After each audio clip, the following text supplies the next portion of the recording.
Bien, terminamos el capítulo 4.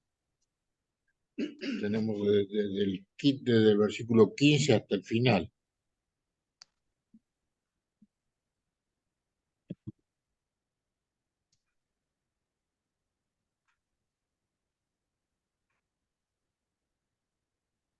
No, voy a sacar el cartelito. Ahí está. Del versículo 15 hasta el final, dice así: así que ninguno de vosotros padezca como homicida o ladrón o malhechor o por entremeterse en lo ajeno.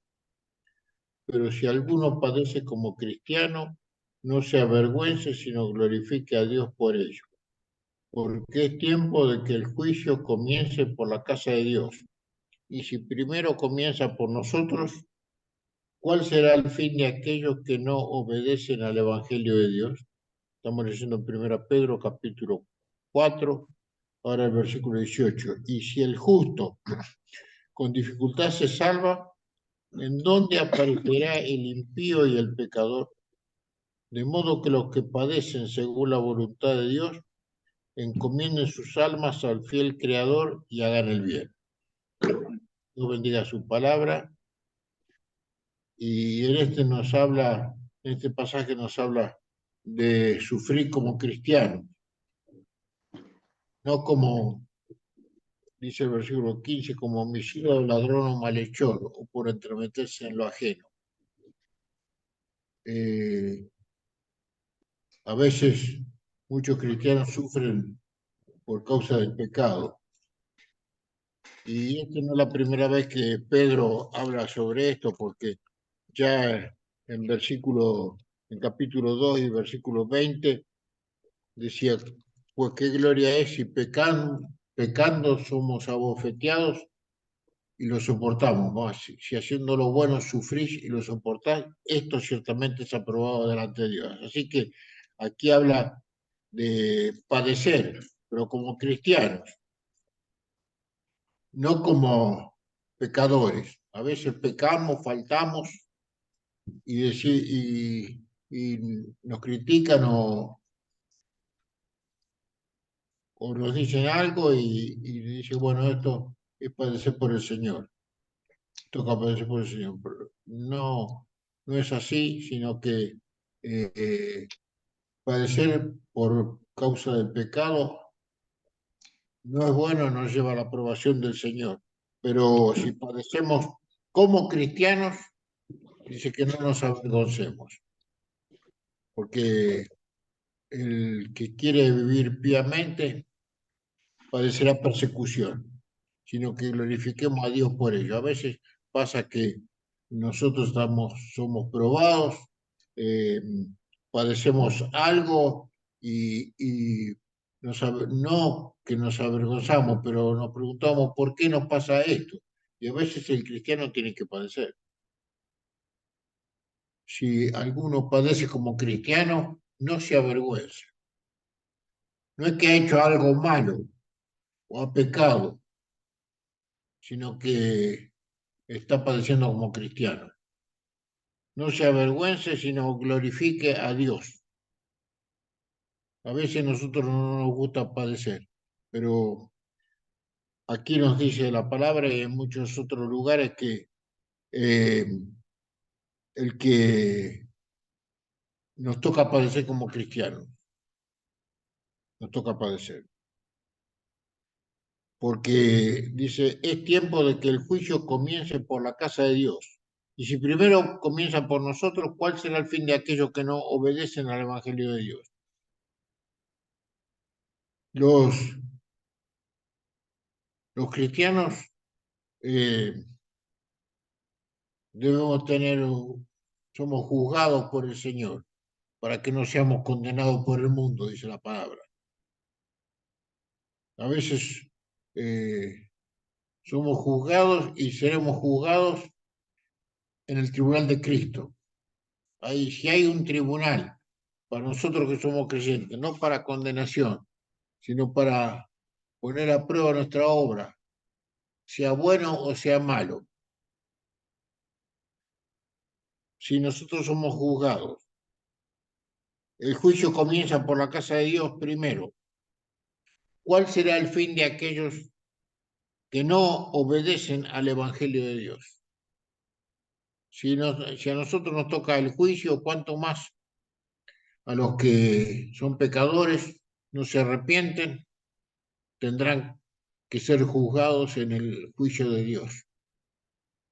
Juicio que llevará a condenación para aquellos que no han sido salvados. Y si en esta noche tenemos alguna persona o alguien que no cree en el Señor le está hablando para que sea librado del juicio de Dios, para que reciba a Cristo como su Señor y Salvador, para que sea salvo o salva y pueda andar en el camino de Dios, para que no sea juzgado en el día del juicio. Dice, ¿cuál será el fin de aquellos que no obedecen el Evangelio de Dios? El fin será la perdición, y la perdición eterna.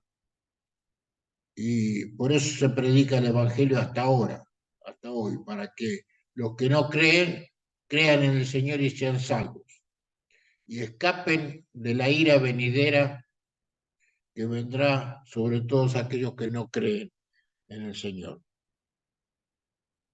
Porque dice el versículo 18, y si el justo con dificultad se salva, ¿en dónde aparecerá el impío y el pecador? El justo con dificultad se salva. No puede estar hablando de la salvación, el que apenas es salvo, el que es salvo así como por fuego, pero también puede estar hablando de que la salvación es por la gracia de Dios. El justo con dificultad se salva. Nosotros nos salvamos por la gracia de Dios, porque Dios manifestó su gracia para cada uno de nosotros. Y su gracia nos dio la salvación del alma, no porque nosotros merecemos. La salvación no es por obras, para que nadie se gloríe. Somos salvos por medio de la fe en el Señor Jesús. Si el justo con dificultad se salva, ¿dónde aparecerá el impío y el pecador? Y la referencia aquí, no lo busquen, yo se lo leo, es a Proverbios capítulo 11 y versículo 31. Dice, ciertamente el justo será recompensado en la tierra. ¿Cuánto más el impío y el pecador? Ciertamente el justo será recompensado en la tierra. Nosotros tendremos la recompensa y seremos juzgados en el tribunal de Cristo. Pero ¿a dónde aparecerá el impío y el pecador? Esto es lo que dice Pedro aquí en su carta, al final del capítulo. Si el justo con dificultad se salva, ¿a dónde va a aparecer el impío, el pecador? ¿Qué será de él? Le corresponde la perdición. Por eso si alguno quiere escapar de la ira venidera, debe recibir a Cristo como su Salvador y Señor. Cristo murió por usted, para que usted, si abre su corazón a Jesucristo, sea salvo, tenga el perdón de sus pecados y la vida eterna. Y el último versículo dice, de modo que los que padecen según la voluntad de Dios, encomienden sus almas al fiel Creador y hagan el bien. Que los que padecen según la voluntad de Dios, no por causa del pecado, como dice el principio, el versículo 15, sino por causa los que padecen según la voluntad de Dios. Haciendo la voluntad de Dios podemos padecer. Y aquellos que hacen la voluntad de Dios, dice la palabra, dice el apóstol Pablo, padecerán persecución. A veces nosotros somos perseguidos, injustamente, pero somos perseguidos. Y no nos avergoncemos, ni digamos por qué nos toca esto.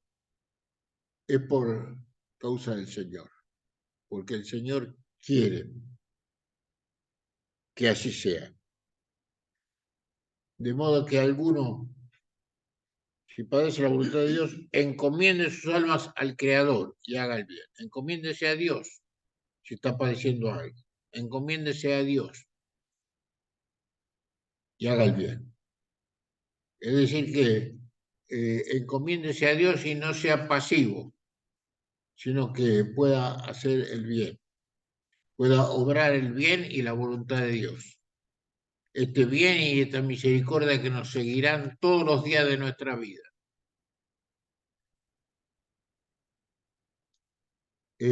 Como dice Pablo, los que padecen como creyentes padezcamos haciendo el bien, hagamos el bien a todos y mayormente a los de la familia de la fe, que nosotros seamos conocidos como personas de bien, que estamos haciendo el bien a todos, mientras esté en nosotros el hacer el bien, hagámoslo. No seamos cristianos pasivos, sino activos, defendiendo la voluntad de Dios, pero haciendo el bien a todos. Y mayormente dice a los de la familia de la fe, a los hermanos, que nosotros seamos conocidos como esto, que nosotros podamos agradar a Dios, que como dice este pasaje, que si padecemos, padezcamos como cristianos, por hacer la voluntad de Dios, no por causa del pecado. Como ladrón, como homicida, como pecadores, a veces hay cristianos que padecen, pero no es la voluntad de Dios. El que padece según la voluntad de Dios, no se avergüence. El Señor está con vos, el Señor está contigo y vas a salir adelante,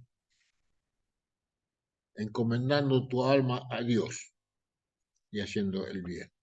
Que Dios nos bendiga y que podamos nosotros afirmarnos en el Señor, en el poder de su fuerza. Y si alguno no tiene al Señor en esta noche, pueda abrir su corazón a Jesucristo, pueda recibirle por la fe, pueda escapar de la ira venidera, porque ¿a dónde aparecerá el impío, el que hace mal, el que peca, el que no tiene al Señor? ¿A dónde aparecerá el impío y el pecador? En la condenación, en la perdición. Y Dios no quiere que ninguno se pierda, sino que todos sean salvos y que vengan al conocimiento de la verdad. Así que si no tiene al Señor, abra su corazón a Jesucristo, recíbale por la fe y tendrá el perdón de sus pecados, la salvación, la vida eterna y la compañía del Señor todos los días de su vida. Que así sea, que Dios nos bendiga. Vamos a terminar esta reunión con una oración. Oramos al Señor. Gracias, Señor, por tu palabra. Gracias, Señor, por esta enseñanza que dice que a veces al cristiano le toca padecer, pero si nos toca padecer, que sea por hacer la voluntad tuya, por hacer el bien, podamos encomendarnos a ti y hacer el bien a todos, pero especialmente a los creyentes. Señor, si alguna persona, alguna alma no tiene al Señor en esta noche, te pedimos que tú sigas obrando en su cuerpo, en su vida, en su corazón, para que pueda recibir al Señor y ser salvo. Obra tú, Señor, porque como sabemos cantar, obrando tú, ¿quién lo impedirá? Obra tú para la salvación de algún alma que no te conoce, para que reciba a Jesucristo por la fe. Gracias, Señor, por los hermanos que están aquí y por los que no han podido venir. Bendícenos y ayúdanos para estar más cerca de ti. En el nombre de Jesús, el Señor. Amén y amén. Amén. Bien, la reunión del próximo domingo aquí será a la mañana.